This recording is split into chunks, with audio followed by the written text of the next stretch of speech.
أنا من ناحية خدمة الحسين رأيت كل خير. الشيء الأول ما افتقرت مرة ولا ذليت مرة ولا قطع الله معروفه عني مرة واحدة تكريما لوليه أبي عبد الله الحسين سلام الله عليه.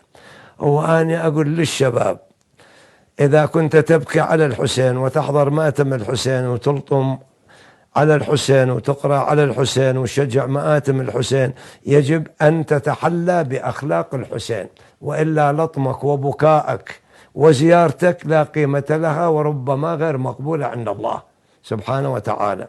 أن تتخلق بأخلاق الحسين، وأخلاق الحسين أن تكون ورع في دينك، تؤدي الأمانة، صادق في حديثك، تحسن أخلاقك مع الناس، بار بأبويك، مواصل لأرحامك، توقر الكبير، ترحم الصغير، تكون صادقا، لا تكون كاذبا، ولا تخون الأمانة، وتأمر بالمعروف وتنهى عن المنكر، وتحلل وتحرم، ولا تكون عنصري وطائفي، لأن العنصرية والطائفية الموجودة الآن من صنع المستعمار حتى يضعفوا المسلمين ويهلكونهم ويسفكون دماءهم، يصير بعضهم يقتل بعض والخصم يتفرج علينا. فتمسكوا بالحسين واتخذوا الإمام الحسين سلام الله عليه علم هداية إلى المحبة والألفة والتلاؤم والأخلاق الطيبة الفاضلة.